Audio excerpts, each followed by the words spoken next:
नमस्कार,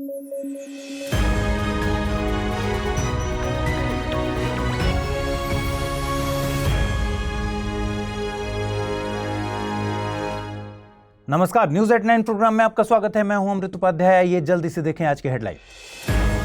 पहले ओवरसीज जन औषधि केंद्र का शुभारंभ। मॉरिशस की यात्रा पर थे विदेश मंत्री। प्रधानमंत्री भारतीय जन औषधि परियोजना के तहत काम करते हैं जन औषधि केंद्र। छत्रपति शिवाजी की वाघ नख आई Bharat. Victoria and Albert Museum से आई मुंबई। बाघ के पंजे के आकार का एक खंजर होता है वाघ नख। और यूएसए में रिजॉल्व तिब्बत एक्ट को मिली राष्ट्रपति की मंजूरी। तिब्बती समुदाय में जश्न का माहौल। तिब्बत पर चीन के प्राचीन दावे को नकारा।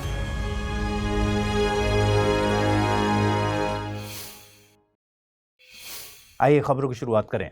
विदेश मंत्री एस जयशंकर इन दिनों मॉरिशस की यात्रा पर थे। इस दौरान उन्होंने भारत के पहले ओवरसीज जन औषधि केंद्र का शुभारंभ मॉरिशस में किया। इस मौके पर उन्होंने भारत की मदद से बनी एक मॉडर्न मेडिकल फैसिलिटी भी लॉन्च की। आपने अपने आसपास जन औषधि केंद्र जरूर देखा होगा। हम समझते हैं कि भारत सरकार की कौन सी योजना के तहत ये जन औषधि केंद्र काम करते हैं। देखिए, ministry of chemical and fertilisers के तहत एक डिपार्टमेंट ऑफ फार्मास्यूटिकल्स काम करता है। इसी के तहत भारत सरकार ने नवंबर 2008 में प्रधानमंत्री भारतीय जन औषधि परियोजना लॉन्च की थी। इस योजना के तहत जो आउटलेट खोले गए हैं उन्हें ही जन औषधि केंद्र कहते हैं। इन केंद्रों पर किफायती दामों में जेनेरिक मेडिसिन मुहैया कराई जाती है। इस योजना को लागू करने के लिए एक एजेंसी काम करती है जिसका नाम है PMBI, यानी pharmaceuticals and medical devices bureau of India. आपको बता दें कि जेनेरिक दवाओं में किसी ब्रांड नेम वाली दवाओं की तरह ही एक्टिव इंग्रेडिएंट होते हैं। साथ ही ये ब्रांडेड दवाओं के समान ही प्रभावी भी होते हैं, लेकिन ये ब्रांडेड दवाओं की तुलना में सस्ती होती हैं। कीमत कम होने की वजह से ये नहीं समझना है कि इनकी गुणवत्ता में कोई कमी होती है। इनकी कम कीमत की वजह दरअसल अलग है। देखिए, जब किसी बीमारी के लिए दवा तैयार की जाती है तो पहले उस पर खूब शोध होता है, फिर एक केमिकल कंपोजिशन डिसाइड होता है कि ये इस बीमारी के लिए काम करेगा। ये इस दवा का जेनेरिक नाम होता है जो कि दुनिया भर में एक ही जैसा होता है, लेकिन फिर अलग अलग कंपनीज इस दवा को अपने ब्रांड नेम के साथ पेटेंट करा लेती हैं। ये कंपनीज मैन्युफैक्चरिंग, पेटेंट और मार्केटिंग पर खर्च करती हैं, तो इनकी दवाएं महंगी हो जाती हैं। किसी दवा के जेनेरिक वर्जन को बेचने के लिए केवल मैन्युफैक्चरिंग कॉस्ट आती है, तो ये दवाएं सस्ती हो जाती हैं। जेनेरिक वर्जन को ब्रांड के नाम से बेचने के लिए क्लिनिकल ट्रायल भी नहीं करना पड़ता। जेनेरिक दवा बनाने की परमिशन ब्रांड के पेटेंट की अवधि समाप्त होने के बाद दी जाती है। आप जानते हैं कि भारत के हिमाचल प्रदेश में शिमला और धर्मशाला समेत कई जगहों पर तिब्बती समुदाय के लोग निवास करते हैं। हाल ही में शिमला में तिब्बत समुदाय के लोगों द्वारा यूएसए के राष्ट्रपति जो बाइडेन को धन्यवाद देने के लिए एक सेरेमनी आयोजित की गई। इस मौके पर तिब्बत के परंपरागत सर्कल डांस गोरशे का भी आयोजन किया गया। आइए समझते हैं कि इस सेरेमनी के आयोजन की वजह क्या है। देखिए, पूरी दुनिया जानती है कि चीन ने तिब्बत पर इलीगल ऑक्यूपेशन कर रखा है और यूएसए चीन को अपनी बादशाहत में खतरे की तरह देखता है। तो यूएसए को जहां भी चीन को टारगेट करने का, काउंटर करने का मौका मिलता है वो करता है, और ये अंतर्राष्ट्रीय संबंधों में बहुत आम बात है। ऐसा ही कुछ रिजॉल्व तिब्बत एक्ट है। रिजॉल्व तिब्बत एक्ट को यूएसए की कांग्रेस द्वारा जून 2024 में ही पारित कर दिया गया था। इसे यूएसए के राष्ट्रपति की मंजूरी अभी हाल ही में मिली है। इस एक्ट में तिब्बत के खिलाफ चीन द्वारा फैलाई गई डिसइंफॉर्मेशन यानी दुष्प्रचार के लिए फंड का प्रावधान किया गया है। ये एक्ट चीन के इस दावे को भी चुनौती देता है कि तिब्बत प्राचीन काल से ही चीन का हिस्सा रहा है।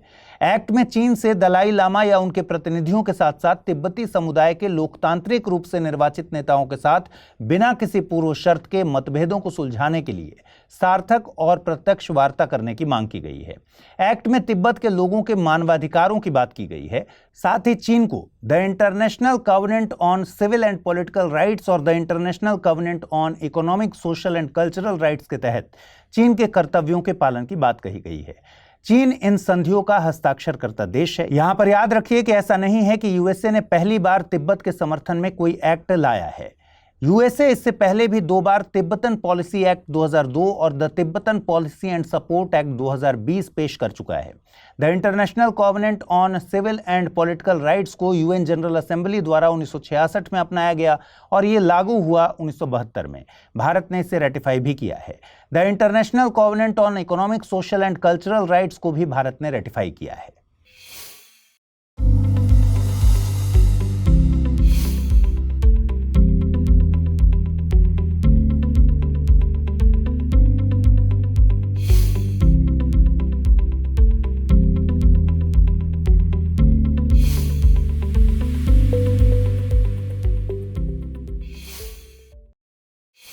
छत्रपति शिवाजी महाराज द्वारा युद्ध में प्रयोग की जाने वाली वाघ नख को भारत लाया गया। इसे लंदन के विक्टोरिया एंड एल्बर्ट म्यूजियम से मुंबई लाया गया है। इसकी घोषणा महाराष्ट्र के संस्कृति मंत्रालय द्वारा बीते साल ही की गई थी।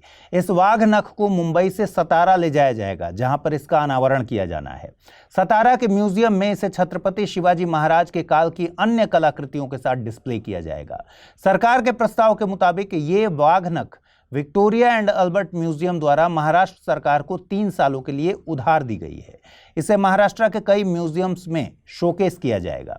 आपको बता दें कि वाघनख का प्रयोग छत्रपति शिवाजी ने अफजल खान को मारने के लिए किया था।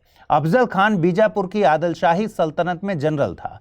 वाघनख बाघ के पंजे के आकार का एक खंजर होता है। छत्रपति शिवाजी का जन्म वर्तमान महाराष्ट्र के पुणे जिले में शिवनेरी किले में हुआ था। उनके पिता का नाम शाहजी भोंसले और माता का नाम जीजाबाई था। शिवाजी महाराज पर उनके गुरु समर्थ रामदास का काफी प्रभाव था। उनके नेतृत्व में स्वतंत्र मराठा राज्य की स्थापना हुई। छत्रपति शिवाजी के जीवन काल में पुरंदर की संधि बेहद महत्वपूर्ण है। यह संधि मुगलों की तरफ से सेनापति जय सिंह और शिवाजी के बीच हुई थी। उनका राज्याभिषेक काशी के प्रसिद्ध विद्वान गंगा भट्ट द्वारा रायगढ़ के किले में 1674 में किया गया। छत्रपति शिवाजी महाराज ने छत्रपति की उपाधि धारण की थी। साल 2024 में छत्रपति शिवाजी महाराज के तिलक के 350 साल पूरे हुए हैं। महाराष्ट्र सरकार ने इस मौके के चलते ही वाघ नख को लाने का काम किया है। वे अपने विरोधियों के खिलाफ गुरिल्ला युद्ध कला का प्रयोग करते थे। शिवाजी का प्रशासन 2 हिस्सों में बटा था। एक भाग जो सीधे मराठों के अधीन था उसे स्वराज कहते थे।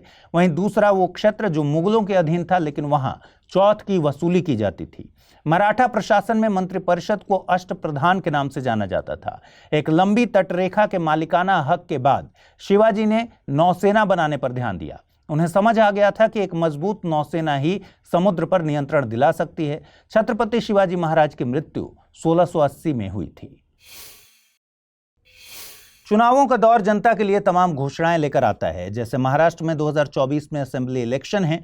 महाराष्ट्र सरकार ने उससे पहले ही लाडला भाई योजना लॉन्च की है। योजना के तहत महाराष्ट्र के ऐसे पुरुष विद्यार्थी जिन्होंने 12वीं कक्षा पास कर ली है, उन्हें 6,000 रुपये हर महीने दिए जाएंगे। वहीं डिप्लोमा होल्डर्स को 8,000 रुपये तो ग्रेजुएट्स को 10,000 रुपये हर महीने दिए जाएंगे। इसके अलावा युवाओं को 1 साल का फैक्ट्री में प्रशिक्षण भी दिया जाएगा, जिससे उन्हें जॉब्स के लिए वर्क एक्सपीरियंस भी हासिल हो सकेगा। इससे पहले महाराष्ट्र सरकार लाडली बहना योजना लॉन्च कर चुकी है, जिसमें आर्थिक तौर पर पिछड़ी महिलाओं को 1,500 रुपये प्रति माह दिए जाएंगे। यहां ध्यान रखिए कि मध्य प्रदेश सरकार द्वारा 2023 से मुख्यमंत्री लाडली बहना योजना चलाई जा रही है। इसका मकसद महिलाओं को आर्थिक स्तर पर अधिक स्वावलंबी बनाना है। मध्य प्रदेश में यह योजना विवाहित, विधवा, तलाकशुदा आदि महिलाओं के लिए है। आइए अब देखते हैं आज का टर्म ऑफ द डे। आज के टर्म ऑफ द डे में है इको एंग्जाइटी। इको एंग्जाइटी, इसका संबंध जलवायु परिवर्तन और उससे जुड़े मुद्दों के चलते होने वाली चिंता से है। ये चिंता यहीं तक सीमित नहीं होती, इसमें लोगों को यह भी महसूस होता है कि इंसान जलवायु परिवर्तन की समस्या को समझकर उस पर काम करने को भी राजी नहीं है। इसमें यह भाव भी शामिल होता है कि जलवायु परिवर्तन का कारण हम इंसान ही हैं, लेकिन हम इसके लिए पर्याप्त काम नहीं कर रहे।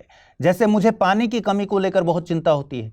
भविष्य में इंसान पानी के बिना कैसे सर्वाइव करेगा, ये मेरी इको एंग्जाइटी है। आपकी इको एंग्जाइटी क्या है? कमेंट में जरूर शेयर कीजिएगा।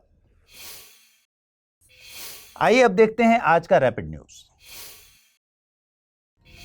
संयुक्त राष्ट्र के नवीनतम अनुमान के अनुसार 2023 में भारत में 0 डोज चिल्ड्रन की संख्या 1.6 मिलियन है, जो 2022 की तुलना में अधिक है। यह भारत में 2023 में टीका नहीं लगवाने वाले बच्चों की दूसरी सबसे बड़ी संख्या है, जो नाइजीरिया के बाद दूसरे स्थान पर आती है। यहाँ 0 डोज चिल्ड्रन से तात्पर्य वे बच्चे जिन्हें डीटीपी यानी डिप्थीरिया, पर्टुसिस और टिटनेस जैसी वैक्सीन की पहली खुराक नहीं मिली हो। इसकी गणना जीवित बचे शिशुओं की अनुमानित संख्या और डीटीपी की पहली खुराक पाने वाले बच्चों की अनुमानित संख्या के बीच के अंतर के रूप में की जाती है। भारतीय विदेश मंत्री एस जयशंकर ने मॉरिशस में मेडी क्लिनिक प्रोजेक्ट का उद्घाटन किया। इसे भारतीय अनुदान सहायता से बनाया गया है। इसी दौरान विदेश मंत्री एस जयशंकर का स्वागत भोजपुरी गीत गवाई से किया गया।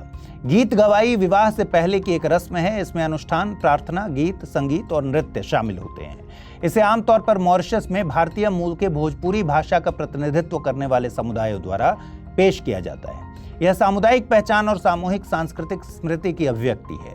इस प्रथा और इससे जुड़े कौशल के बारे में ज्ञान पुरानी पीढ़ी से नई पीढ़ी तक अनौपचारिक और औपचारिक आधार पर प्रसारित किया जाता है।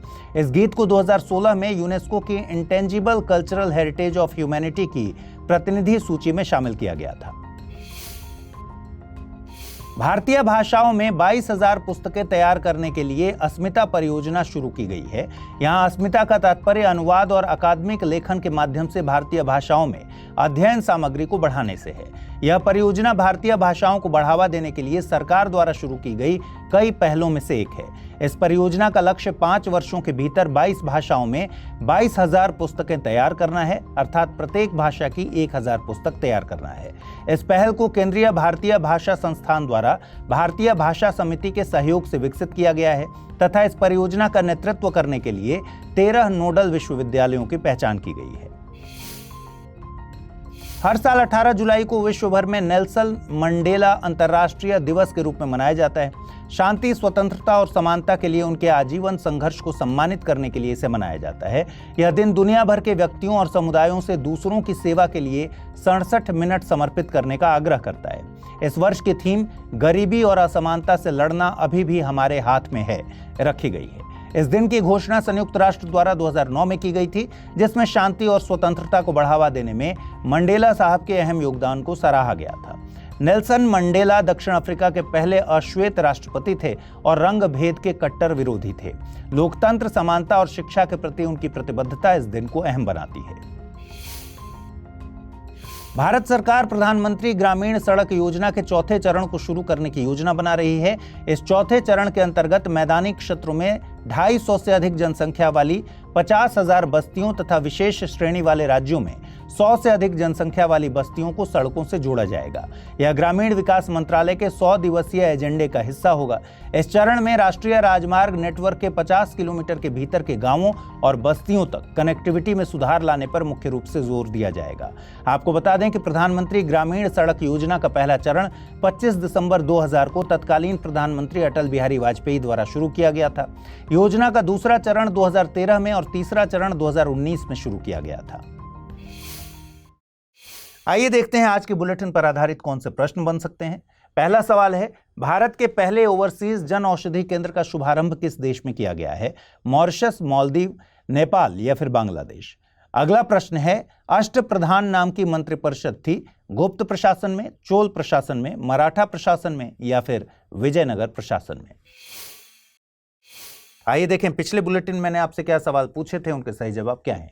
पहला सवाल था, एशिया की पहली हेल्थ रिसर्च से संबंधित प्री क्लिनिकल नेटवर्क फैसिलिटी का शुभारंभ किस शहर में किया गया है? इंदौर, फरीदाबाद, पुणे या फिर बेंगलुरु? सही जवाब है विकल्प बी, फरीदाबाद। दूसरा प्रश्न था, नीति आयोग में वाइस चेयरपर्सन या उपाध्यक्ष की नियुक्ति किसके द्वारा की जाती है? राष्ट्रपति, प्रधानमंत्री, गृहमंत्री या फिर इनमें से कोई नहीं? सही जवाब है विकल्प बी, प्रधानमंत्री। तो आज इस बुलेटिन में इतना ही। कल रात 9 बजे फिर से आपसे मुलाकात होगी। ख्याल रखिए अपना, ठीक से पढ़ाई कीजिए। इस बुलेटिन को लाइक कर दीजिए। अगर आप इस बुलेटिन की पीडीएफ हासिल करना चाहते हैं, अमृत उपाध्याय 007 टेलीग्राम चैनल है जिस पर इसकी पीडीएफ रोजाना मिलती है। और आज जो सवाल मैंने पूछे हैं उनके जवाब जरूर दीजिएगा कमेंट बॉक्स में। नमस्कार।